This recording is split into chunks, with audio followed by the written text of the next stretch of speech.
Jangan lupa subscribe channel YouTube TVRI Bengkulu, like, komen, dan nyalakan notifikasinya.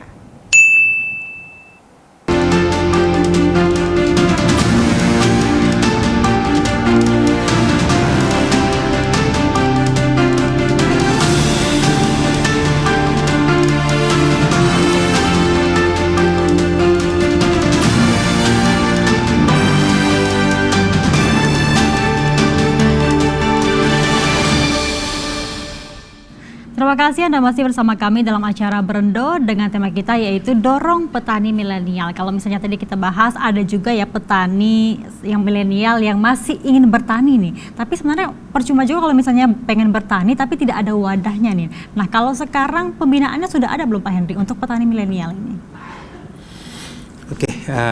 Petani milenial ini kita awalkan secara umum diawali dari kampus. Ya, kampus adalah lulusan dari terutama dari Fakultas Pertanian ya, yang mereka mempunyai pengetahuan dan skill ya kalian untuk menghasilkan produk-produk yang bernilai jual tinggi.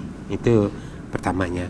Jadi dari fakultas atau dari sekolah-sekolah bidang pertanian sebaiknya memang pembelajaran mereka harus wajib ini menggunakan teknologi ya, baik teknologi di bidang produksi maupun teknologi digital ya, yang ujungnya adalah menghasilkan produk yang bisa diterima pasar dengan nilai jual yang tinggi.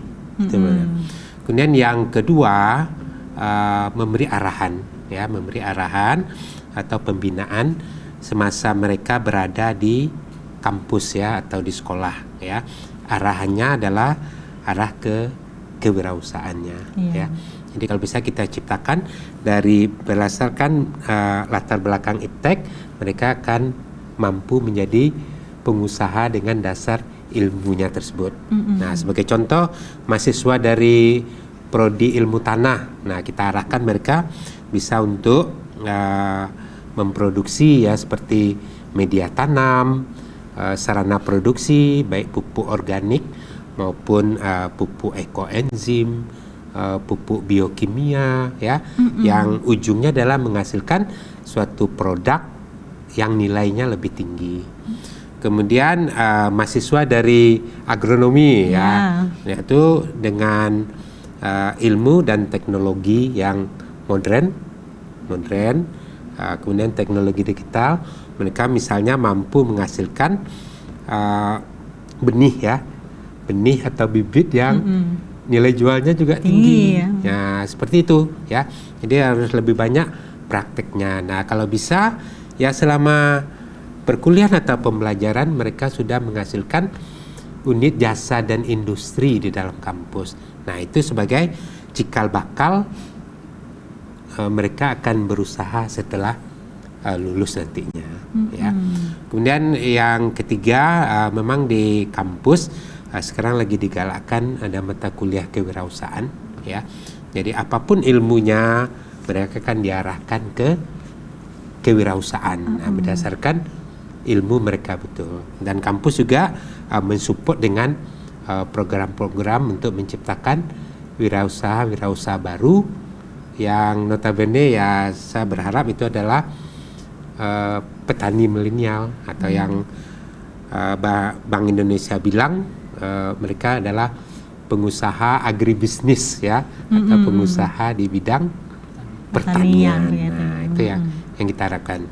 Kemudian yang kelima barangkali ya lingkungan ya, seperti pemerintah daerah atau pembina generasi muda juga memasukkan program petani milenial ini sebagai binaan mereka. Kemudian yang ketujuh barangkali kita harus lebih banyak mempromosikan atau menampilkan sukses dari para petani-petani ya, baik petani milenial atau petani yang sudah maju. Mereka menggunakan teknologi ya sehingga bisa menghasilkan produk dan usaha yang besar. Nah, syukur-syukur produk dan usaha mereka itu bisa diekspor, ya, Benar. ekspor, atau mereka bisa sekarang ada juga usaha pertanian yang franchise namanya, ya, seperti apa?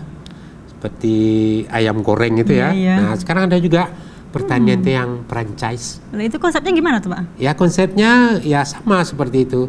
Jadi ada satu perusahaan inti, mereka menjual teknologinya, menjual prosesnya dalam satu kemitraan. Nah, kayak gitu loh, ya. Nah, malah kalau bisa di Indonesia secara umum untuk perumahan kita punya real estate perumahan, ya. Nah, di dunia pertanian juga ada real estate pertanian. Nah, jadi ada perusahaan mereka membangun misalnya contoh perkebunan buah-buahan, ya. Nah, lalu dijual, ya, 1 hektar, 2 hektar, tapi pengelolaan dan pemasaran itu dalam lingkup perusahaan inti. Nah, bisa dijadikan real estate, jadi sesuatu yang modern, ya. Nah, para pelakunya ya semua keren. Ya, termasuk mungkin Bang Yusuf ini juga termasuk nanti ya. Salah satunya begitu. Oke, kalau dari Bang Yusuf sendiri pengalamannya ada nggak sih Bang wadah bagi petani milenial ini sendiri? Untuk wadah bagi petani milenial saat ini memang bisa dibilang belum Mbak ya. Tapi kami akan segera membentuk sebagai, saya pikir ini sebuah kebutuhan ya. Oleh karenanya juga kami menghimbau kepada anak-anak muda untuk kemudian kontak deh kita. Kita akan segera kemudian berkomunikasi membentuk wadah tersebut agar kita bisa sharing. Nah, kemudian juga buat anak-anak muda ini saya juga berpesan, jangan gengsi untuk di pertanian. Saya kalau mau cerita, saya studi sampai S2 Mbak, tapi saya nggak malu, saya seorang petani. Oleh karenanya para teman-teman yang mungkin sarjana apa segala macam, jangan ragu untuk terjun di pertanian karena di sana ada cuannya. Nah, jadi daripada kita kemudian seperti tadi dikatakan saat ini orientasinya banyak jadi karyawan. Padahal kalau dari data itu kan 97% itu peluang kerja itu ada di sektor UMKM, Mbak. Hanya 3% tuh yang kemudian jadikan segala macam. Bayangkan orang berkompetisi untuk porsi yang kecil. Udah deh jadi pengusaha aja, salah satunya jadi pengusaha pertanian. Nah, jadi kami siap untuk berbagi, sharing, kemudian kita berjejaring karena kita juga terkoneksi dengan teman-teman se-Indonesia, Mbak, yang luar biasa, Mbak. Mereka ekspor, ada gula semut, ada kemudian produk-produk olahan keripik, itu udah ekspor Mbak, dan omsetnya hampir sampai 1 miliar, anak-anak muda Mbak. Nah, jadi saya pikir jangan ragu buat bertani, jangan malu, kalau kita berkomunitas saya pikir itu bisa diatasi deh segala macam problemnya. Jadi nanti bisa hubungin kami di di kontak saya boleh Mbak ya, saya share. Benar. Kalau mau komunikasi langsung boleh di WhatsApp 0852 7865 7199. Nah, jadi kurang lebih itu Mbak. Berarti kalau misalnya petani milenial ya yang baru terjun nih ya sebagai petani itu bisa menghubungi Bang Yusufnya langsung ya. Siap. Karena memang cuannya menjanjikan ya Bang ya. Pasti. Sangat menjanjikan.